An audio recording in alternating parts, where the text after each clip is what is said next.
श्री गणेशाय नमः। नमस्कार मित्रों, मैं उमा शंकर द्विवेदी अपने चैनल यूएसडी ब्लॉग्स में लेकर आया हूँ सुंदरकांड के विभिन्न संदर्भों पर आधारित एक श्रृंखला।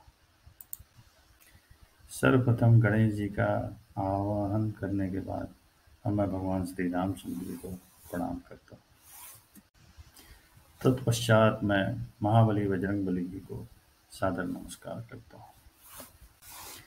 इसके उपरांत मैं महाकवि तुलसीदास जी को सादर प्रणाम करता हूँ और विनती करता हूँ, आज्ञा चाहता हूँ कि सुंदरकांड पर आधारित इस श्रृंखला का सही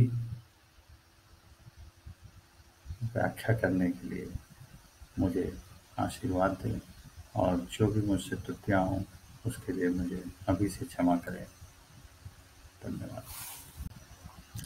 मित्रों, जैसा कि आपको पता ही होगा कि सुंदरकांड श्री रामचरितमानस का 5वां कांड है और इसकी रचना श्री महाकवि तुलसीदास जी ने ही की थी और ये सभी प्रकार के कष्टों संकटों के निवारण हेतु एक बहुत ही अचूक साधन है और जिस पर शनि की कुदृष्टि हो, साढ़े साती ढैया हो, वो इनका पाठ करके अपने आप को विभिन्न प्रकार के कष्टों संकटों से अब बचा सकता है।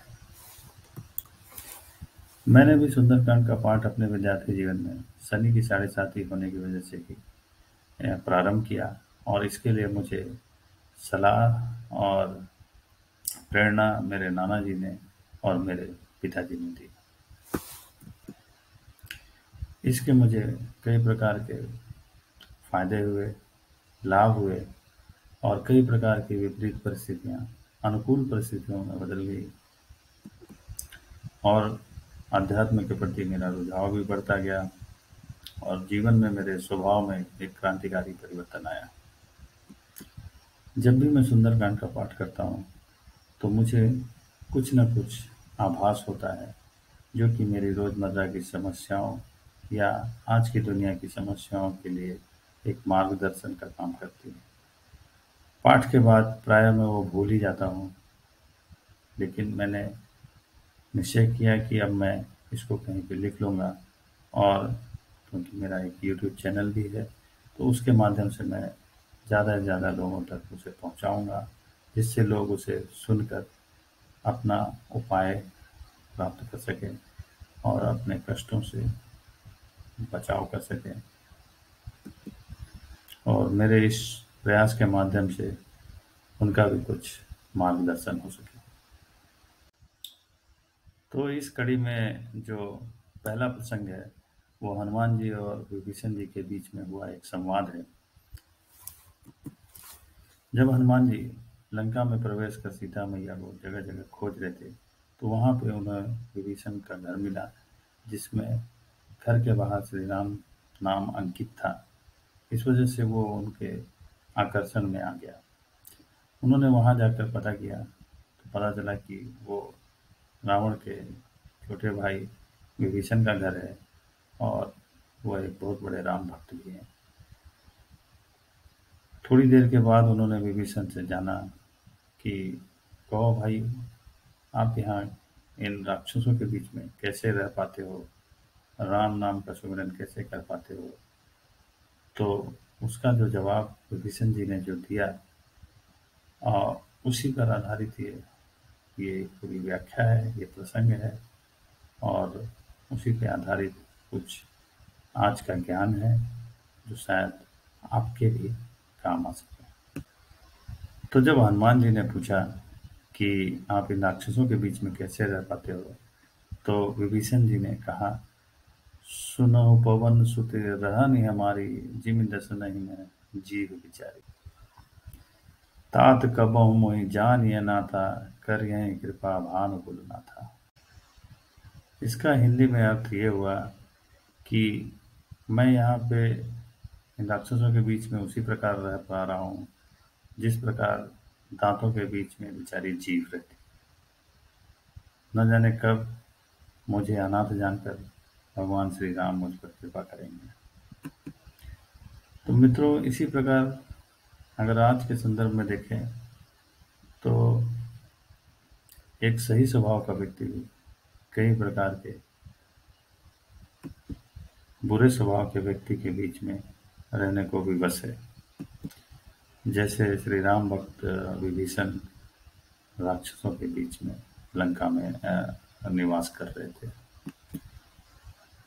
शायद आप भी बहुत पॉजिटिव माइंड हो, अच्छी बातें करते हो, अच्छे काम करते हो, किसी के प्रति कोई दुर्भावना ना रखते हो, लेकिन परिवार में, समाज में, आपके वर्क प्लेस में बहुत सारे ऐसे लोग होंगे जो इस प्रकार की विचारधारा नहीं रखते और वो कहीं न कहीं आपको सामाजिक रूप से, मानसिक रूप से या व्यावसायिक रूप से क्षति पहुँचाने का प्रयास करते हैं और आपको अपना काम, जो कि सही काम है, करने नहीं देते या उसमें विघ्न बाधा डालते हैं।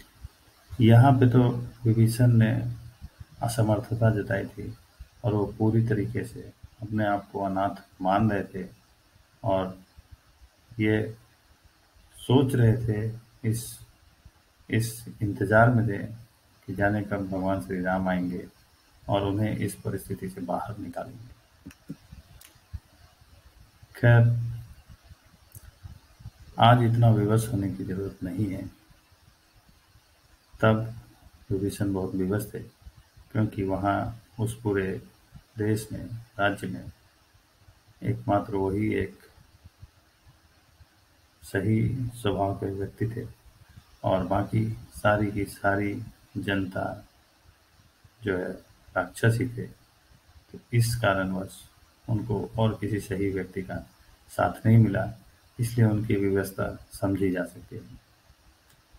लेकिन यहाँ पर आप क्या कर सकते हैं कि आप अपने ही जैसे सही स्वभाव के लोगों को खोजें, जिसको हम कहते हैं कि पॉजिटिव माइंड सेट लोग, लाइक माइंडेड पीपल, उनके साथ रहें। उससे आपको बल मिलेगा और जो आपके विपरीत स्वभाव के लोग हैं वो कमज़ोर होंगे, आप पे हावी नहीं हो सकते और आप अपने सारे अच्छे काम अपने आत्मबल की वजह से कर सकते हैं और सफल हो सकते हैं। किसी पे डरने की ज़रूरत नहीं है, किसी पे निर्भर रहने की ज़रूरत नहीं है। वो सतयुग था जब भगवान राम साक्षात ज़मीन पे थे और विभीषण को आस थी कि वो ज़रूर आएंगे और उन्हें पता था कि वो आने वाले हैं लंका में सीता मैया की खोज करने के लिए।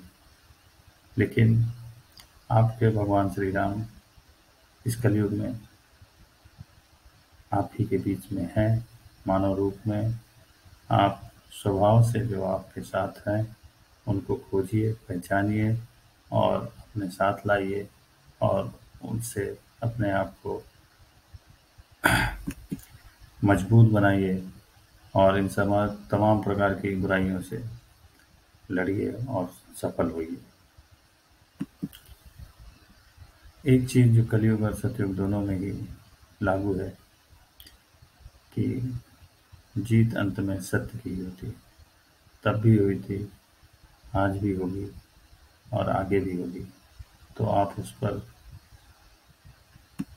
भरोसा रखें और आगे बढ़ते रहें, निडर होकर भगवान श्री राम का नाम लेके। जय श्री राम। आगे मिलेंगे फिर किसी अन्य संदर्भ के बारे में, व्याख्या को लेके कुछ अन्य ज्ञान, अन्य मार्गदर्शन आप तक पहुंचाने को मैं फिर से आऊँगा। धन्यवाद।